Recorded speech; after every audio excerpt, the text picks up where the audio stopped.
સૌ મંચસ્થ મહાનુભાવો, આત્મા પ્રોજેક્ટના ડિરેક્ટર, લાઈફ સજીવન લાઈફ પ્રાઇવેટ લિમિટેડના પદાધિકારીઓ, સૌ આગેવાનો અને આટલી મોટી સંખ્યામાં ઉપસ્થિત ખેડૂત ભાઈઓ, બહેનો, માતાઓ, યુવાનો, મિત્રો, અનંત કોટી બ્રહ્માંડમાં વૈજ્ઞાનિકોએ પૃથ્વી ઉપરથી કેટલાય બધા ગ્રહોનું વિશ્લેષણ કર્યું. દૂર દૂર સુધી કોઈ પણ ગ્રહ ઉપર જીવસૃષ્ટિ દેખાતી નથી. એટલે આપણા શાસ્ત્રમાં કીધું છે કે અનંત કોટી બ્રહ્માંડમાં પૃથ્વી ઉપર મનુષ્ય જીવન મળવું બહુ દુર્લભ છે. દેવતા પણ તરસી જાય, કારણ કે બીજે કોઈ જગ્યાએ જીવસૃષ્ટિ નથી અને જીવસૃષ્ટિમાંય શ્રેષ્ઠ મનુષ્ય છે. એટલે આપણે ભાગ્યશાળી છીએ કે આપણને મનુષ્યનો જન્મ મળ્યો છે. આ મનુષ્ય જન્મનો ઉપયોગ, હાથીનું એવડું મોટું પેટ, માણસને પેટ નાનું આપ્યું, તો આપણો ઈશ્વરે આપણને તીક્ષ્ણ બુદ્ધિ આપી છે. આ બુદ્ધિનો આપણે બે રીતે ઉપયોગ થાય, એક સદબુદ્ધિ ને એક દુર્બુદ્ધિ. સદબુદ્ધિ સર્વનું કલ્યાણ કરે, સર્વનું મંગલ કરે, અને દુર્બુદ્ધિ એ વિનાશ નોતરે. રાક્ષસ માનવ, પશુ માનવ, દેવ માનવ, દિવ્ય માનવ, ચાર કેટેગરી કે. રાક્ષસ માનવ શું હોય? હિંસક હોય, ક્રૂર હોય, પોતાના અંગત એક ખાલી સ્વાર્થ માટે આખી પ્રકૃતિને નુકસાન પહોંચાડે, એ રાક્ષસ માનવ. પોતે ખુશ રહે પણ જગત આખાને દુઃખી કરીને બધા જીવ સૃષ્ટિ બધાને રંજાડ કરાવી રાક્ષસ માનવ. ખાલી પોતાના માટે જીવે એ પશુ માનવ. પણ કિસાન રહ્યો એ દેવ માનવ, દિવ્ય માનવ છે. ધીર, વીર, ઉદાર, પ્રેમાળ, કરુણા, કૃપાળુ, કલ્યાણકારી, એટલે જ કિસાનને શ્રેષ્ઠ કીધો છે. આપણા ત્યાં ઉત્તમ ખેતી, મધ્યમ વેપાર અને કનિષ્ઠ નોકરી એવું કહેવામાં આવતા હતા. સમહાવ ક્યાંકના ક્યાંક આપણે વર્ષોની ગુલામી, એ પછી રાસાયણિક ખાતરોના વપરાશ, જંતુનાશક દવાના, અને એને લઈ અને ક્યાંકના ક્યાંક આખી આપણી સાયકલ ડિસ્ટર્બ થઈ. આપણા વડીલોના વડીલો વર્ષો પહેલાં સંસ્કૃતિ કૃષિ અને ઋષિ સંસ્કૃતિ કહેવાતી, આખું જગત સુખી હતું, સતયુગ હતો. તો એની પાછળ કૃષિ ઉપરનું બહુ મોટું સંશોધન હતું. આપણે પૃથ્વીનો ઉત્થાન થવાનો હોય ને ત્યારે એમાં બે બાબત બને. પૃથ્વીમાં જાગૃતતા આવે અને પૃથ્વીને એક એવું સબળ નેતૃત્વ બને. આ બધું ઈશ્વરાધીન જ થતું હોય. આજ વર્ષો પછી આખા પૃથ્વીની ચિંતા કરે, સમગ્ર જીવસૃષ્ટિની ચિંતા કરે, સમગ્ર માનવતાની ચિંતા કરે એવું નેતૃત્વ મળ્યું છે નરેન્દ્રભાઈના રૂપમાં, અને આખી પ્રજામાં જાગૃતતા આવ્યા છે. અને એ જાગૃતતાના ભાગરૂપે આખા પૃથ્વીમાં G20 હમણાં સમિટ થઈ અને એમાં ઘણા બધા મુદ્દાની ચર્ચા થઈ. એમાં પૃથ્વીના આરોગ્યની પણ બહુ મોટી ચિંતા હતી કે આખા પૃથ્વીમાં આરોગ્યની બહુ મોટી ચિંતા છે. ત્યારે ભારત વિશ્વગુરુ બનીને વિશ્વને દિશા આપે ને તો જ પૃથ્વીનું કલ્યાણ થાય. ને ભારતનું કોઈ જાગૃત રાજ્ય હોય તો એ ગુજરાત રાજ્ય છે. ને ગુજરાત રાજ્યમાં હાલના આપણા રાજ્યપાલ એટલે વડા કહેવાય, બંધારણીય વડા, એમને એક સંકલ્પ લીધો છે. ઈચ્છા નથી, સંકલ્પ લીધો કે મારે ગુજરાત રાજ્યને પ્રાકૃતિક રાજ્ય બનાવવાનું છે. મને રાજ્યપાલશ્રી દિલ્હી ભેગા થઈ ગયા. રાજ્યપાલશ્રી સાથે ધનતેરસના દિવસે પણ અમે ઘણીવાર બેઠા હતા, ખાસી વાર. રાજ્યપાલશ્રીને મારા પ્રત્યેનો એક વિશેષ લગાવ, એટલે દિલ્હી મને કે તમારે સાથે આવવાનું, અને રાજ્યપાલશ્રી કહે એટલે તો આપણે જઈ. 2 દિવસ મને એમને એમની ગુરુકુલ વ્યવસ્થા બતાવી, એમનું પ્રાકૃતિક ફાર્મ બતાવ્યું, અને મેં જોયું કે આખી સંસ્કૃતિને બચાવી હશે તો એમને જે 2 કામો કર્યા છે. ગુરુકુલ વ્યવસ્થા, કે બાળક નાનું હશે ને એને જો ત્યારે જો સંસ્કાર નહીં આપીને તો મોટું ઝાડ થઈ જાય. આપણે ઉગતો મોલ હોય ને તો એમાં આપણે ખાતર પાણી નાખી તો એ જલ્દી ઉગે, પણ ઝાડ થઈ જાય પછી ખાતર પાણી બહુ એને લાગે નહીં, એમાં લીલો છમત થાય, ખાલી એમાં બહુ ફળફળાદી ન આવે. કહેવાનો મતલબ ગુરુકુલ રહ્યું ને એ આપણા સંસ્કારો નાનપણમાંથી આપો ને, એના મૂળિયા મજબૂત હોય ને તો એ પ્રકૃતિ સાથે રહેતો દેવમાનવ દિવ્ય માનવ બને. અને બીજી એક બાબત જે પ્રાકૃતિક ખેતી, મિત્રો આપણે બધા કઈ દિશામાં જઈ રહ્યા છીએ? કેન્સર કેપિટલ, ડાયાબિટીસ કેપિટલ, આરોગ્યના ભોગે આપણે કદાચ હાંસિલ કરી લીધું તો પણ શું આખા રાજ્યને કરું? શરૂઆત તો ક્યાંકથી કરવી પડે કે ન કરવી પડે? તો આપણે ક્યાંથી કરવાની? સુરેન્દ્રનગર જિલ્લો ખેતી માટેનો ખેતી પ્રધાન જિલ્લો છે. બીજા બધા તો રાજકોટ, અમદાવાદ એ બધા ઉદ્યોગોમાં આગળ વહી ગયા, આપણે ખેતી પ્રધાન છીએ. તો આપણું દાયિત્વ છે કે આપણે દીવાદાંડી બનાવી અને બધાને શુદ્ધ આહાર અને ભાવ સાથેનો. આજે આપણે ખોરાક અન્ન આપી અને અન્ન કયા ભાવથી આપણે વાવી છીએ. ભાવ જગત રહ્યું ને એ બહુ મોટું છે. આપણું વિજ્ઞાન ઘણી બધી બાબતોમાં એવી કેટલી બધી બાબતો આપણે જોઈ નહીં પણ પ્રેક્ટિકલ હોય. આજે મોબાઈલના કિરણો આપણને દેખાતા નથી પણ હોય છે. મોબાઈલના કિરણો એવી કેટલી બધી બાબતો છે આપણને દેખાતી નથી પણ હોય છે. તો આના કરતાંય સૂક્ષ્મ ગણિત છે ભાવ. કયા ભાવથી આપણે કામ કરી છીએ ને એનું પરિણામ આવતું હોય છે. આજે દુનિયાના મેં ઘણા બધા મહાપુરુષોના જીવનચરિત્ર વાંચ્યા. એમને જ્યારે લીડ લીધી ત્યારે એની પાસે કોઈ સંસાધનો નહોતા પૈસા, નહોતી એમની પાસે બુદ્ધિ, ક્યાંથી જવાનું, પણ એક ભાવ કરીને નીકળ્યા ને તો એ ભાવમાં બધા જોડાતા ગયા ને પરિણામ આવી જતું હોય છે. એટલે ભાવ, કયા ભાવથી આપણે ખેતી કરી છે. તો આપણો ભાવ કે આ જે અન્ન વાવી છે એ અન્ન સર્વનું કલ્યાણ કરે, સર્વનું મંગલ કરે. અને ભાવ કરીશું ને તો ભાવ ઉમેરી એટલે પછીનું કિંમત અમૂલ્ય થઈ જાય. કબીરજી હતા, એને કોઈ શેઠે આવીને કીધું કે 1 રૂપિયાનું મને કપાસ આપો, 1 રૂપિયાનું મને પૂણી આપો, એટલે હું તમને આનું મૂલ્ય ચૂકવું છે. એટલે કબીરે કીધું કે ભાઈ, મૂલ્ય ચૂકવવું એ તારી ઓકાત નથી, તું આની કિંમત ચૂકવી શકે છે. કે આનું મૂલ્ય જાણવું હોય ને તો આ ખેતીમાં વાવો, કેટલી પરિશ્રમ પછી થાય એ શેઠ તારી કિંમત નથી, એ તારું તાકાત નથી, તું આની કિંમત ચૂકવી શકે. મૂલ્ય રહ્યું ને માના ધાવણનું, કે ખેડૂતે ઉત્પાદન કર્યું એની તમે ગમે એટલા પૈસા આપો ને તો એની કિંમત ચૂકવી, એનું મૂલ્ય નથી ચૂક્યું. એવું આપણે અહીંથી ઉત્પાદન કરીને દેવાનું કે માણસ લઈ જાય. અને આપણે જે વિનુભાઈ આપણને વાત કરી કે આપણે સાયન્ટિફિક વેમાં, આપણા ત્યાં પ્રાકૃતિક ખેતી તો વર્ષો પહેલાં ઘણી બધી હતી પણ આપણી પાસે બ્રાન્ડિંગ વ્યવસ્થા નહોતી, માર્કેટિંગ વ્યવસ્થા નહોતી. એ પ્રકારના ગ્રાહકોને એ પોઝિશનિંગ કરીને આપણે નહોતા વેચતા. એટલે શું થતું હતું, ગોળખોળ સરખા ભાવમાં વેચાય. એટલે આપણે ધીમે ધીમે ઘસાતા ગયા અને પરિણામે આપણે જુદી દિશામાં ગયા.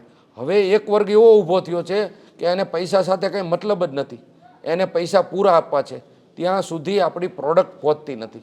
આ પ્રોડક્ટ પહોંચાડવાની છે. હવે એને આપણે એક સાયન્ટિફિક વેમાં, એક કોમર્શિયલ વેમાં ખેડૂતોને ઉત્પાદન કરવું છે, ખેડૂતોને ભાવે મળી રહે ને અહીંયાને પ્રોડક્ટ જોઈ છે. વચ્ચે એવું મિકેનિઝમ બને, એવું મોડલ બને. આજે અમૂલ શ્વેત ક્રાંતિ શું કામ થઈ, તો કે ખેડૂતો, પશુપાલકોને દૂધના ભાવ નહોતા મળતા ને એક જગ્યાએ દૂધ નહોતું મળતું. અમૂલ વચ્ચે મોડલ બનાવ્યું. તો દૂધ તો આપણા જીવનમાં કેટલા ટકા વપરાશ હોય, 2-5%, 7%, 8%. પણ અનાજ, ફળફળાદી, ફ્રૂટનો તો આપણા જીવનમાં બહુ મોટો વપરાશ છે. તો હવે સમય આવી ગયો છે કે અમૂલ જેવું, અને અમૂલ તો એક આપણે કોઓપરેટિવ કર્યું, આપણે એનાથી પણ ઉપરનું મોડલ કોઓપરેટિવ ભાવના, કોર્પોરેટ ગવર્નિંગ. ભાવના તો આપણી અકબંધ રહેવી પડે પણ કોર્પોરેટ ગવર્નિંગ કરશું તો આપણી સ્પીડ અને સ્કેલ મોટો થશે. એટલે આપણે સ્પીડ અને સ્કેલથી પ્રાકૃતિક ખેતીમાં એક મૂવમેન્ટ લાવવી છે.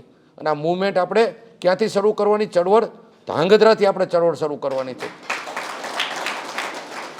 અને કોઈ પણ બસ હોય ને એમાં બોર્ડ ન લાગે ત્યાં લગી એમાં પેસેન્જર બેસે નહીં. અને એમાંય ડેડલાઇન ન બને ને કે ભાઈ આ સમયે પહોંચે ત્યાં લગી એમાં પેસેન્જર બેસે નહીં. તો ધાંગધ્રાની આજે આપણે ડેડલાઇન કરવાની છે કે કેટલા વર્ષમાં આપણો તાલુકો સંપૂર્ણ પ્રાકૃતિક તાલુકો કરશું. કેટલા ટાઈમમાં કરવો જોઈએ આપણે, બોલો ખુલ્લી, કેટલા ટાઈમમાં? 2 વર્ષમાં. છતાં આપણે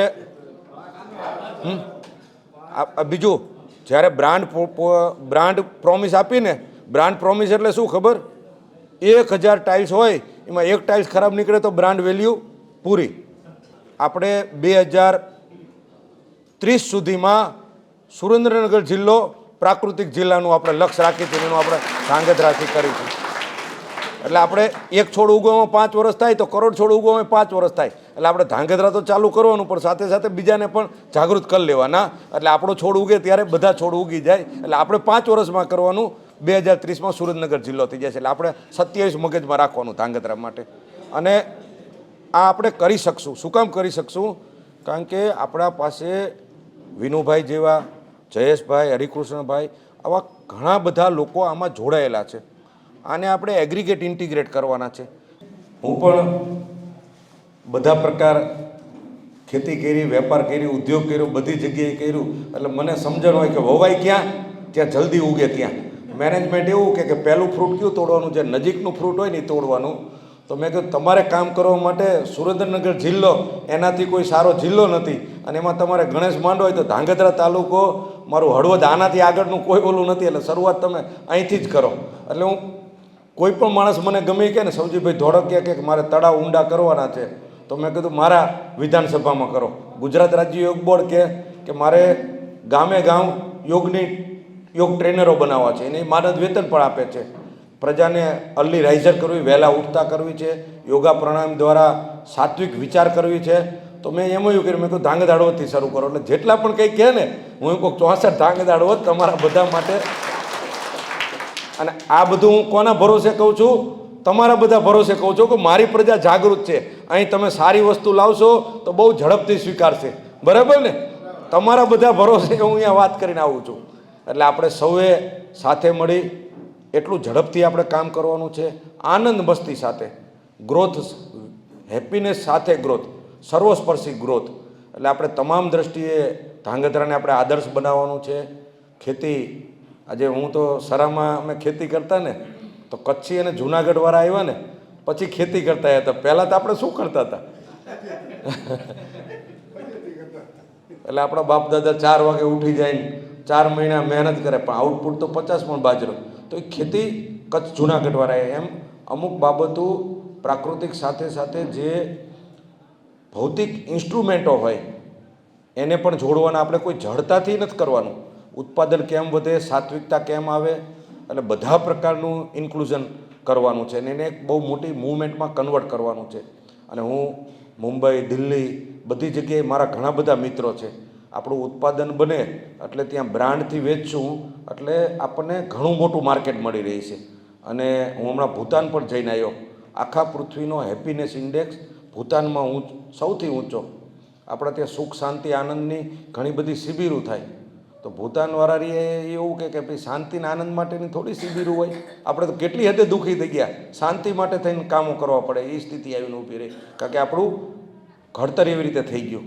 તો ભૂતાનમાં હેપીનેસ ઇન્ડેક્સ નંબર 1. દરેક માણસને જોવો ને આમ ખુશખુશાલ હોય, મળો ને આમ આત્મીયતા હોય, જાણે એમ વર્ષોથી કેમ ન મળતા હોય.